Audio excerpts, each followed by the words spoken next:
There's a book by Kathy Lee Gifford, and in the book, she talks about the age of bliss. And she said that until children are 6, 7, 8 years old, they think they can do anything. They can be Superman, Batman, woman, they can president of the United States, whatever. But then everyone beats you down and holds you back. Not only your enemies, but your teachers, your friends, your parents say, no, you can't do that. You can never be president of the United States. And they scoff at you. Mark, I learned that I never got out of that age of bliss. They never beat me down. So I've always had big, audacious dreams and the confidence that I could do anything. Hi, John. Welcome to the show. Thank you. My pleasure. As the founder of Jackson Hewitt and Liberty Tax Service, two of the largest tax preparation franchises in the US, 35 years plus in career, 5,400 franchises, having helped hundreds become millionaires. What does peak performance mean to you? Be number one. There's no other solution for me. When I started Jackson Hewitt in 1982, I had 6 locations that I had bought from Mel Jackson, the widow, and H&R Block had 9,000. And so we set out from day one to add 8,995 offices. So being number one to me, is peak performance. Now, everybody wants to be number one, right? But how do you actually go about it? What is your methodology to make sure you're rising always to the top? There's a lot of things, but certainly one of the things, the most important thing is that to be number one, you have to have the best system. To have the best system, it needs to be constantly improving. Nothing that worked today is going to be working 10, 15, 20 years from now. So you have to constantly be recreating, reinventing, and stay ahead of the crowd. How do you do that while you're also trying to run the business? Because a lot of entrepreneurs are overwhelmed with the minutiae of doing what they need to do to sustain themselves. Yeah, as you mentioned, I brought in over 5,400. So I've seen, and I've done, my companies have done tens of millions of tax returns. So I've seen numerous entrepreneurs, and most of them just fight fires. And so my job as a CEO is to spend a third of my time thinking, planning, envisioning, and most people can't do that. Most people spend all their time putting out fires. So you have to make a conscious effort. And to do that, you have to be part of being able to obtain that is you have to be a great delegator. And you can't be afraid to let people make mistakes and build your organization of people and understand that they're going to make mistakes, but you can't do everything or you won't get anywhere. Let's go back to your origin story a little bit. You rose quickly from H&R Block to becoming the youngest regional director. What gave you the courage to walk away from all of that and then start something of your own? I've always been cocky, and now it's confident. When I've always had the same confidence, but until you've proven, it's cocky. So when I was a kid, I thought I would make a few $1,000,000 and retire. And I was poor, but I always believed in it. And there's a book by Kathy Lee Gifford, and in the book, she talks about the age of bliss. And she said that until children are 6, 7, 8 years old, they think they can do anything. They can be Superman, Batman, woman, they can president of the United States, whatever. But then everyone beats you down and holds you back. Not only your enemies, but your teachers, your friends, your parents say, no, you can't do that. You can never be president of the United States. And they scoff at you. And in her book, she teaches people, you got to get back to the age of bliss. Mark, I learned that I never got out of that age of bliss. They never beat me down.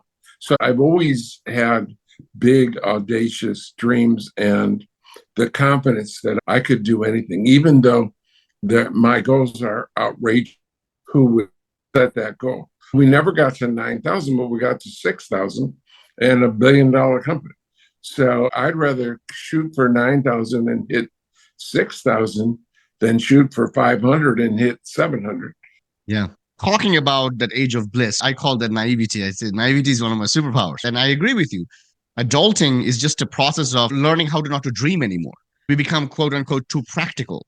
And we no longer believe that we can do those things.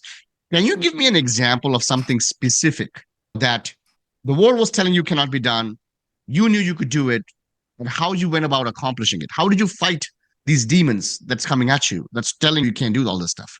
Yeah, they generally involve long stories. But for example, as part of the process, back in the early 90s, H&R Block was in 600 Sears stores. Sears back in the 80s and 70s used to be a great company. And there was no such thing. Walmart, it was bigger than Walmart, bigger than Kmart, bigger than both of them put together. And then slowly Walmart began to take over. And we made a goal to be in Walmart. Now, Walmart had, even at the time, they had a couple thousand locations. And we were we had about 400 locations at Jackson Hewitt. And we said, we're going to be in Walmart. We set a 3-year goal to be in Walmart. And we set that in January of 1993. By the end of February, I was in Walmart headquarters making a pitch. And I also, at the same time, Walmart back then and Kmart was still a viable company back in 1993. So we actually set a goal to be in one of them within 3 years. And so I went to visit both of their headquarters, and that's how we started. And then Walmart had actually been testing with H&R Block, who still had 9,000 locations, and they were in about, H&R Block was in 50 Walmarts. And when we went in and met with them as a test, we went in and met, and they said, we don't even know if we like income tax, but if we did, they wouldn't let me in, but they said, if we like a industry, like if we like tax, we always like to have two vendors. So I felt good because there's only two national vendors. So it was going to be me.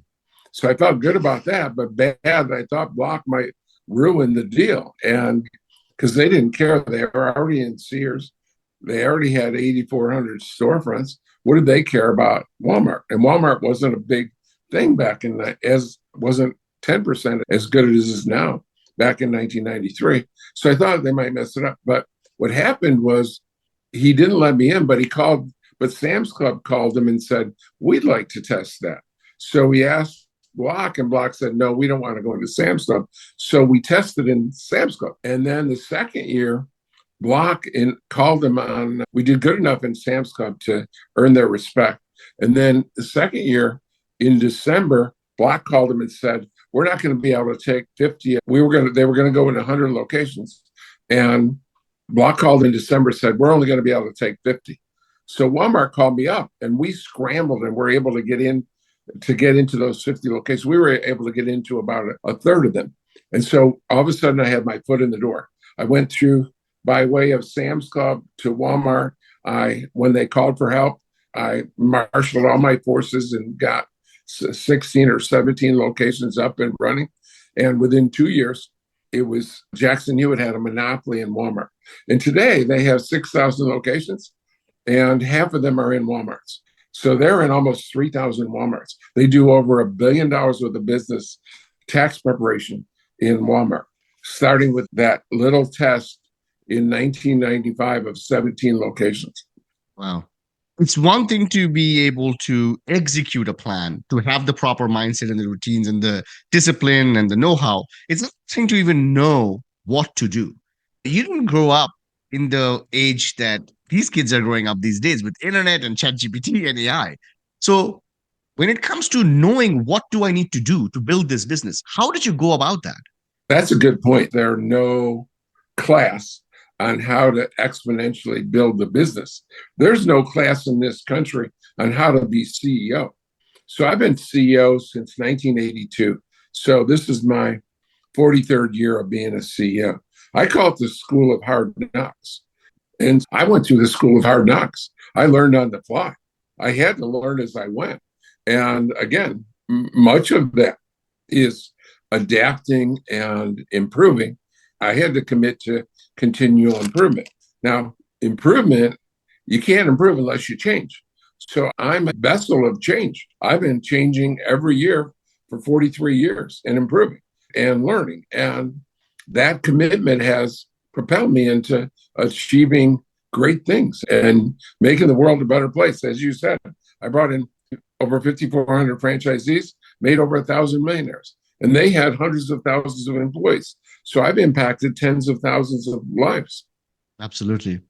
Given how you learned, adapted, changed, and learned again from it to implement something, compared to what is happening a lot these days, there are a lot of entrepreneurs, there are a lot of gurus with a lot of courses, right? And they have valuable information. And sometimes we get stuck in this information consumption paradigm, right? So if someone is listening to this and they're like, I want to be able to start a business, I want to be able to grow the business, I don't know what to do, what route would you tell them to go? First of all, I have done webinars on how to grow exponentially.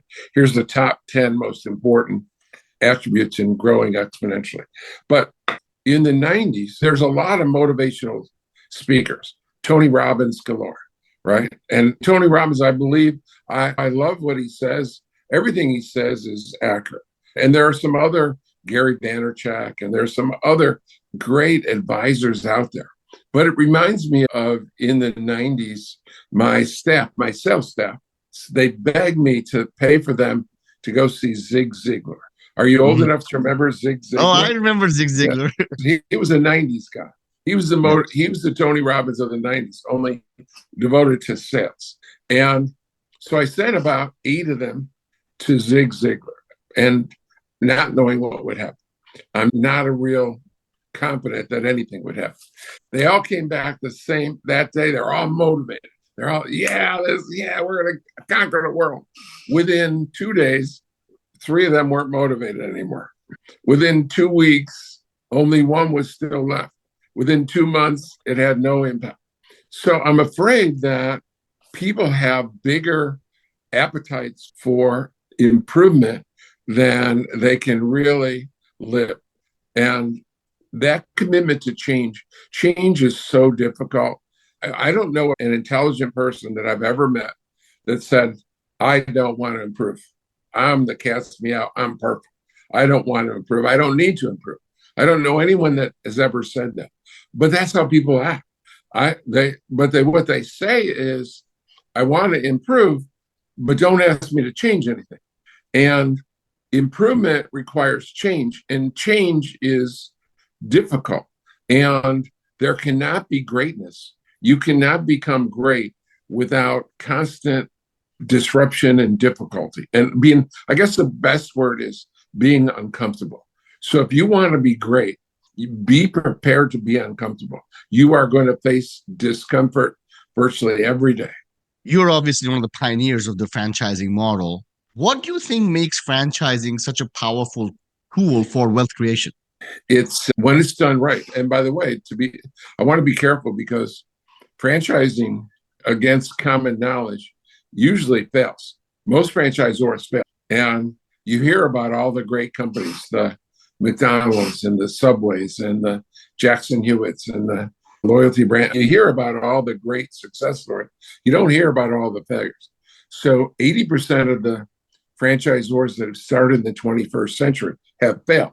You got to be careful. The system works, but not everyone follows the proper franchising system. But it's a beautiful system. It's a group of like-minded individuals that seek best practices in an industry. And the best franchisors, the successful franchisors, they listen to this group of people who are incredibly creative and driven. In my career, Mark, I've had thousands of employees, and yet only 2-3% of them act like owners. But in a franchise system, over 95% of my franchises act like owners. So I have a group of owners, and they outwork, they out hustle, they out create, they outthink. They are better than the company employee at the other store. And if you listen to your franchisees, if you learn from your franchisees, you're going to be driven towards the best model in the industry. And so that is the key, is that you have all this. Not only do you have the franchisor, whose job is to take all best practices, roll them up, and put them in a replicable plan, and then give them to every franchisee. So, for example, here's an example that if in the tax business, that as you can imagine, it's as you get close to April 15th, it gets very busy. So most tax companies are only open until 9 o'clock most nights. So when we approach April 15th, we change our hours to midnight. Now, because we've learned that's best practice. And we're going to get a higher percentage of the market because some people can't get there by 9 o'clock, or it's too crowded and they can't finish by 9 o'clock. So you get more customers so we have best practices. And those are things that have been implemented, tried and true from our franchise space. And franchisees are a ownership model that work diligently and it doesn't cost me anything. They pay me to work for me. They pay me a royalty to work for me. I get the greatest people in the industry paying me to work for me. What could be better than that? Yeah. Why do you think so many entrepreneurs overlook franchising as a business path? I think that it's part of the inability to delegate.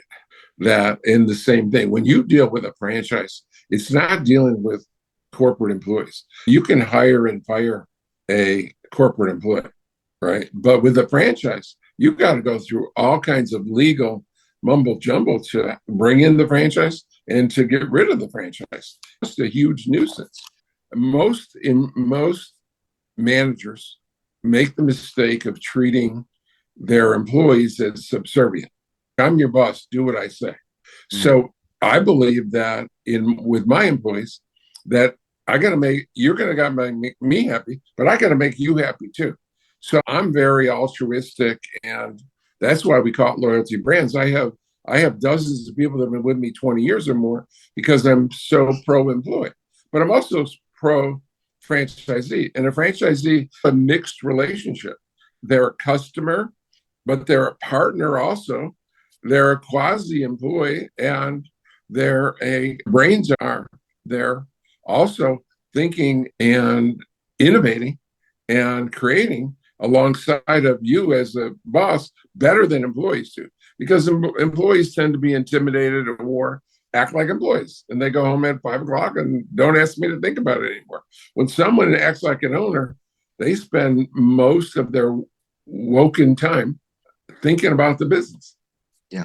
You have helped thousands of franchisees becoming millionaires. What separates the top 5% of your franchises from the rest? First of all, you have to listen. You have to follow the plan 98 or 99%. And out of all the franchises I brought in, no one has ever listened 100%. So you got to listen 98 or 99%. But then other things matter, right? You have to be driven. You have to be a self-starter. You have to treat your employees well.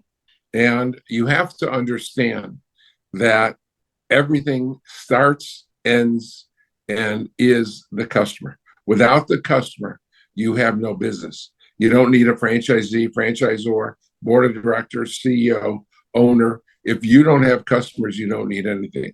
So they understand this concept and one of my favorite authors wrote this. He said in one of his books, Stan Phelps, he said, you never arrive at a meeting exactly on time. You're either early or late. If it's 6 o'clock, almost no one arrives exactly when the clock gets 6. It's early or late. And he said in the same manner, you never meet a customer's expectation. You either exceed their expectations or fail to meet it. And the best of the best understand that our job is to continually exceed customers' expectations. If you do that, you're unstoppable. If you don't, you're going to be stopped. How do you train franchisees to think like owners instead of employees? Because even if it's not a franchise business, there are a lot of business owners who feel like employees in their own business. How do you train that mindset? Yeah, I found that you can't train. You can teach them certain things. And one of the things that I've only been able to teach a minority of people of how to delegate. Most people just can never get it. They just can't delegate. I've never been able to get someone to change their attitude for permanently. I've done it for a week or a day or a month, but I've never got someone to change their attitude. So you have to start with an ownership mentality. I've never been able to, or rarely been able to, convert someone from an employee attitude. Just the fact, though, that when you have cash in and your time in, it's not just cash, right? When it's, I think the common definition of skin in the game means cash. Cash. I have cash in the game. But to me, that's not skin in the game. To me, skin in the game is I'm mentally all in. I have to go all in. I have to be committed, and I have to understand the 10 most important two-letter words. If it is to be, it is up to me. And so you have to make that commitment. You have to go all in. And only then can you act like an owner, when you're all in. How do you go about evaluating the right hire? Because as you said, a lot of these things are not trainable. So when you're looking at people to hire, what are you looking at? Yeah, Tom Watson Sr., one of the founders of IBM, said it very well. He said, give me 100 great engineers or 100 people with great attitude. And I'll take the people with great attitude, because you can teach engineering. And so you can't teach attitude. And one of my biggest failures in my career, top 2 or 3 biggest failures, is keep trying to change people's attitude and keep failing and failing. So when we interview someone, we look to see if they have the positive attitude. And it's about forming a culture of positivity in your organization. And so it starts with hiring the people for attitude. But I saw Gary Vaynerchuk the other day on Facebook as I was trolling through, and he said, no, you can't leave it at hiring, because so many times you're wrong. And he said in his career, he's only right 50% of the time. People will trick you. They're at their best during their interview. They're better at interview than first dates.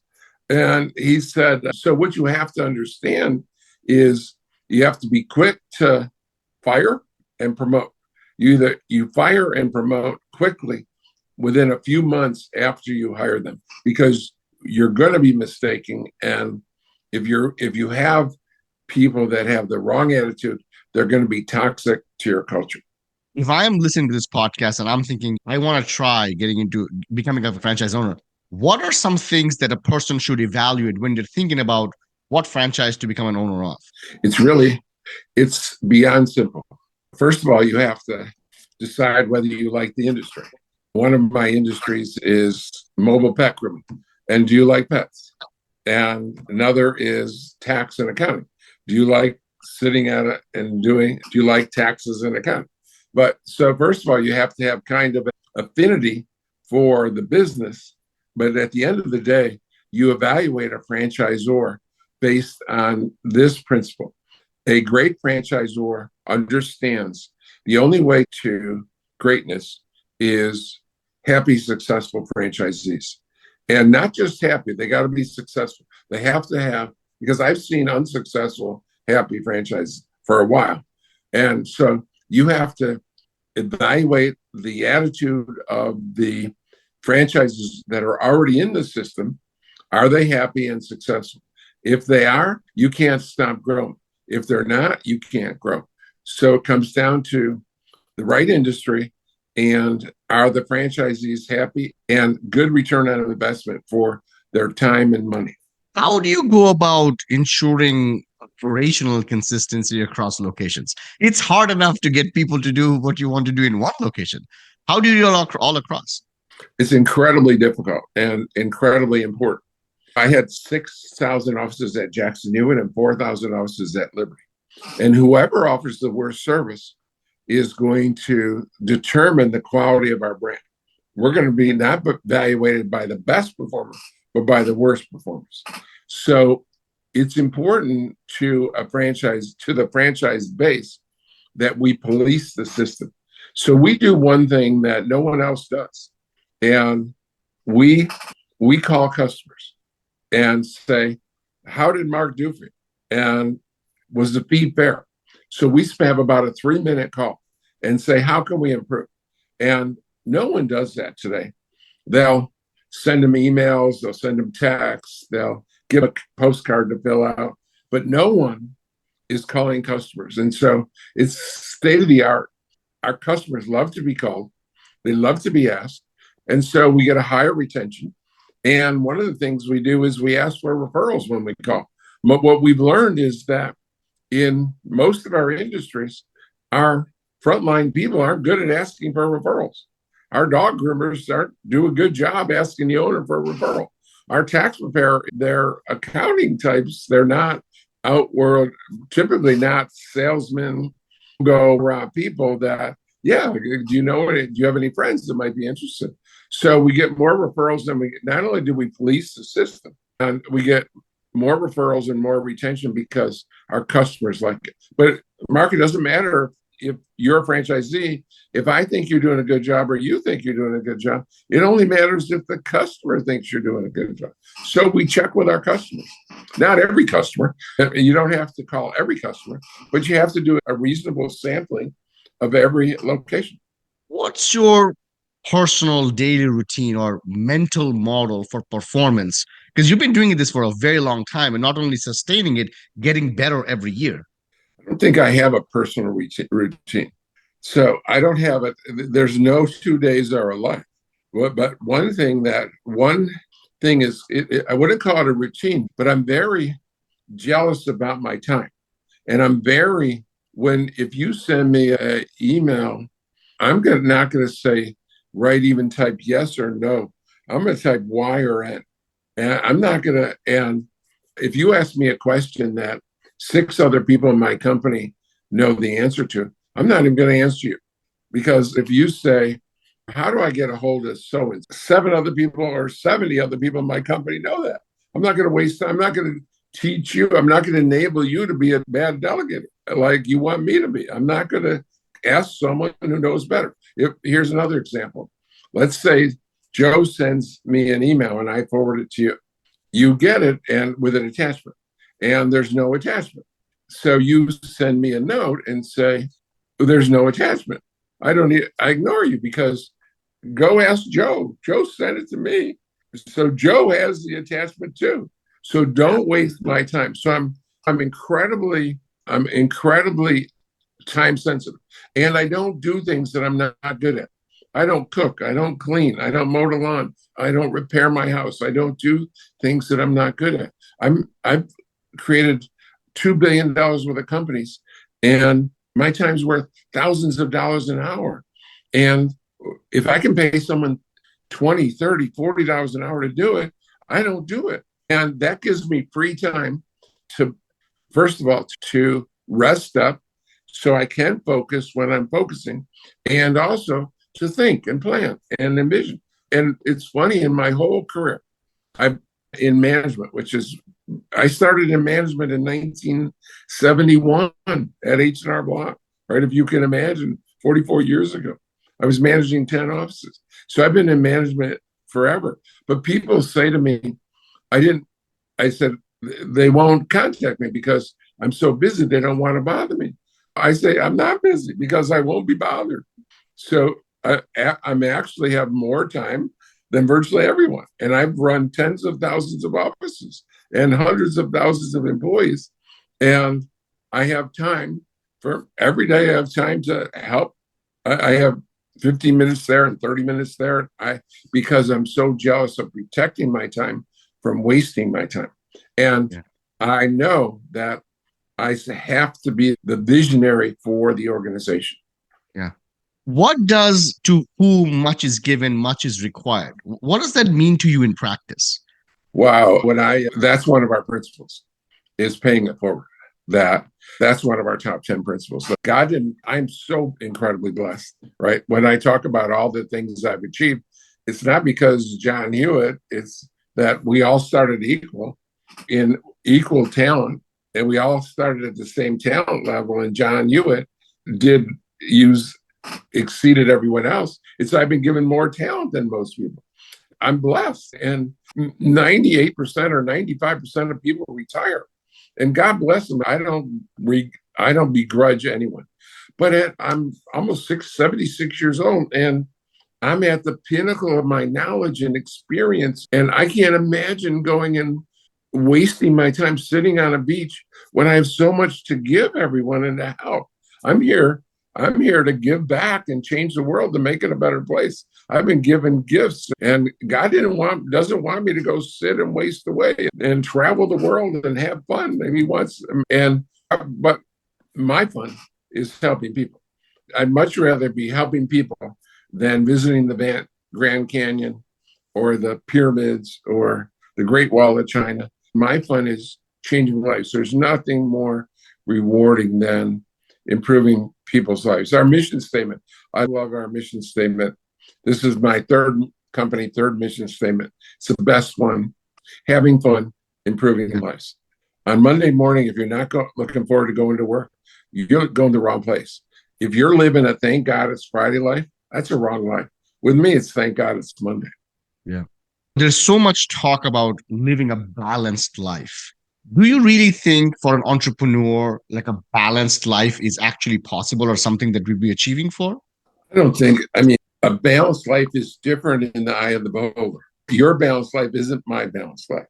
And there's no definition of balanced life, right? How much personal time, how much relaxation time, how much sleep, how much exercise. There's no such thing as a truly balanced life. Yeah, I think that you're given resources and talents, and your goal should be to be the best that you can be. And we're all given different skills. And so success isn't by heights achieved, it's by challenges overcome. I've never seen a person that skated through life that didn't have adversity. And so you are going to face adversity. And that's why the most important attribute to success is perseverance, because we're all going to get knocked down. So we're not going to have balanced life. Some of us are going to get COVID, and some of us aren't. Some of us are going to get broken legs, and who knows what we're going to get. Stuff happens. And so a balanced life is, to me, a myth. Tell us a little bit about loyalty brands. What makes it different? A couple of things. Number one is our experience. As I said, I have 24 people that have been with me 20 years or more. My Chief Marketing Officer has been with me since 1987, 38 years. My CFO, 1989, 36 years. Head of Franchise Development, 1992, 33 years. We have hundreds and hundreds of years of experience. We're the most experienced franchisors ever, not just today, but ever in the history of franchising. Franchising isn't that old. They didn't even have regulations on franchising until 1980. And so it's not that old. And so I was involved in it since 69. So I was involved when it was totally unregulated. We're way more experienced. But another thing that we have is I have developed 3 brands, H&R Block, Jackson Hewitt, and Liberty. I was with H&R Block when they went from 3,000 to 9,000 locations, developed the United States. Then I started Jackson Hewitt, which went from 6 to 6,000. Then I started Liberty, that went to 0 to 4,000. So that's 19,000 locations. And so I have reputation throughout America. There, for every town of more than 30,000 people in the United States, there's an H&R Block and or a Jackson Hewitt and or a Liberty Zack. And when I go to that town, people have heard of John Hewitt. And so I have possible customers, I have possible employees, I have possible franchisees. So we have a competitive edge because I have gained so much respect over my 56 years, and respect in the fact that people know that my companies are going to have the proverbial Midas touch, that they grow and grow. And every company I've been with has grown and grown. But why launch 8 brands now instead of just focusing on one again? I kind of stumbled into that. And during my non-compete from Liberty Tax, when we sold Liberty Tax, I didn't have anywhere to go and anything to do. And so one of my attorneys that had been with me at both Jackson Hewitt and Liberty, we were out for drinks one night, and he said, why don't you get into another industry? And so I stumbled into that. So we focus on 3 different industries. One is construction, led by our roofing and siding. Secondly is tax. I just completed my 56 tax season, tax, accounting, and advisory. But third, and the fastest growing, and one of the most exciting industries in the last 5 years, is pets. And our mobile grooming, Zoom and Grooming, not only we're already number 1 in all of mobile grooming in 3 years, we're out of over 100 pet franchises, we're number 1 fastest growing. And the pet industry there's two industries in franchising that are growing the most. One is senior care and the other is pets. And we're number one in pet growth. And we're adding other businesses like in pet, like a storefront grooming, picking up poop. We're going to have a hiking franchise soon, and we're expanding into the pet industry. But you're right, focus is important. And now at my age, within 5 or 6 years, I'll just focus on one industry again. I'll sell off the others and focus on one. You've done so much, you've accomplished so much. What is the legacy that you're trying to build with loyalty brands? Pay it forward. Just the concept of I've made the world a better place. I've over 1,000 millionaires and probably 5 times that many that are worth 400, 500, $600,000 in careers and so forth. And now they're disciples that can pay it forward and create more. And that's the thing that I want to be known for is the number of lives I've improved. For those who are listening, when people think about buying into a franchise, one of the obvious scares is I don't have enough money, I have to take out a loan. Can you demystify that process a little bit? To start a business, whether it's a franchise or non-franchise, you need money and ability. Our goal is to find the people with the ability. If you don't have enough money, then I'll figure out a way to get you involved, because it's a lot easier for me to raise money than find the right people. So when we identify franchise prospects, and we're not only fastest in pets, we're the top 1% fastest growing of every industry. When we identify the right person, we'll figure a way. Now, it might be the least we'll do for you is come work with us and prove yourself for a year, and then I'll finance you. I'll finance you myself if you prove yourself. So we're looking for the right people. It's not about money. We can get money a lot easier than people. Obviously, you're in a stage in life right now where you're giving back, where you're helping people not just make money, but also shape their lives with the wisdom you're sharing. What was the best advice that you ever received? I would have to say that my dad, when I was with H&R Block, I was all happy. I was the regional director, youngest regional director in the country, loving life, 30 years old. And my dad bought one of the first Apple computers. And there weren't even 250,000 in the country. He ordered by mail. There was no such thing as an Apple store for decades. And he bought one of the first computers, and he was CFO of a public company. And we would talk about my business because we were both business people, and that's how we regained. I was like a prodigal son, so came back to my dad, and we bonded through business. And he said, "Let's computerize tax." And there's no such thing as an internet, or my cell phone has like 1,000,000 times as much capability as the mainframe that was running his public company in 1978, right? And this tablet does.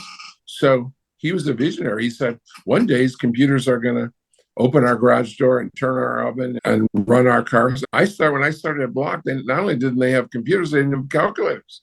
I had to pull the handle of an answer machine. So my dad was a visionary, and he said, let's computerize taxes.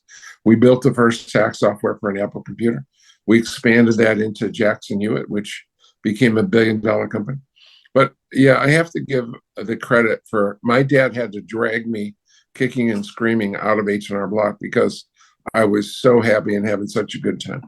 As you look back at your illustrious career and achievements, was there a leadership lesson that you look back at now and you're like, yeah, that's a really important lesson I learned, but at the time you were very upset about it? Wow. Every day is a learning experience. So I can tell you that to be really great, you have to embrace criticism. And as a franchisor, especially more than with employees, are reluctant to criticize the boss because they can get into trouble. But franchisees they have no problem, and they complain about everything and anything. One time we had a franchisee who on April 15th, he had a call from the television station that we're coming to your office and we'd like to do an interview. And he called corporate headquarters and he couldn't get a hold of anyone. So he was left out to dry. So I got this nasty, mean email from him about how we let him down. And he was the worst, could have been the worst franchise we ever had. He was so horrible. He didn't do anything right. But he had a great point, and we learned from that. And so from then on, because every newspaper, radio, television station is going to an article or a show on taxes during the taxes. Every radio station, TV station, newspaper is going to run something about taxes during the taxes. And so it said, so from then on in basic training, we had a 15-minute segment on how to handle the media. We put it in our operating manual on how to handle and online that you could go to this and get and instantly find out how on our intranet on how to handle the media. So even from the worst franchise I've almost had out of my over 5,000, we learn. And you have to embrace that criticism and be prepared to adjust.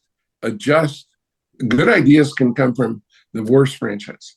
Is there a war story you would like to share, like a moment where things got really hard and perhaps even pushed you momentarily into a direction where you're like, this is it, I'm done? I've never been to the point I was done. They got to kill me to stop me. So, yeah, there's some very black periods. In 1995, in 56 tax seasons, the IRS really screwed the industry badly in one season. And it would take me that half hour to explain that, of what happened. But they essentially, to make a long story short, they held up refunds of 30% of our customers and said, we're going to check these returns. We're going to put them over here and check them. And we're not going to issue the refund for 10 weeks. It's going to take us 10 weeks. And so customers who are used to getting their refund in a day or two or three, they were going to get their refunds for 10 weeks. And the IRS didn't tell anyone. They didn't tell their own people. They screwed up. It was a software glitch where they made a mistake, a rounding error, or a decimal point. So they, instead of holding up 3%, they held up 30%. And it was a disaster. It was incredibly, all the ramifications were horrible. But it was Friday, I think it was February 6th of 1995. And it was horrible. And I remember coming into a meeting with my team, and my CFO, still with me, said, you got to lighten up. He said, we look at you for confidence and attitude. You're depressing us. So it was a very black period. There was no quit. There was never going to be a quitting, but there have been some black periods that I faced in my career for sure. So when you got that feedback from the CFO, what did you do to get out of that state of mind? It didn't take me long. It didn't take me long because I realized that if God said to me, I will kill your son or cause this to happen, with IRS to screw up, what would I pick? Well, IRS screws up. If he said, I'm going to make your wife a paraplegic, or the IRS is going to screw up. He said, if I'm going to make you blind, what would you pick? It's not. There's lots of worse stuff that could happen. And I always started from the vantage point. One of the many blessings that I've had is from a very young age. I had gratitude that I'm healthy. And I try to teach my own children, and I have 6 children, and they don't get it. To be healthy and alive and in the United States, you're in the top 2% of all the people in the world. Be grateful. Start and end with gratefulness. So I tell people I wake up happy. I go to sleep happy. Virtually every minute in between, I'm aggravated with the problems of the day or problems that I'm facing for the future. But I never have a bad day. If your grandchildren were listening to this podcast, what is one thing you want to tell them that has already not been discussed? My general philosophy in life is find something you love to do, work hard, persevere. And what I do for my children, and what I try to do for my children, now I have 5 great-grandchildren. I didn't feel old until I became a great-grandfather, because I remember I only had one set of great-grandparents when I was a child, and they were old. So now I have 5 great-grandchildren. So my goal with my children is teach them about God and set a great example. So they will be watching this podcast someday. this very podcast. They'll be looking at this podcast, and that's my grandfather's. And they will see it. But find something you love to do. Work hard, persevere. Remember, it's thank God it's Monday, not thank God it's Friday. Yeah. John, there is something to be said about a man who has seemingly accomplished it all, but is still out running businesses, starting businesses, and also giving back through podcasts like this. So it's been nothing but an honor and a pleasure to have you on the show. And I really hope to talk to you soon again. Mark, thank you. It was my pleasure. Have a wonderful day. You too.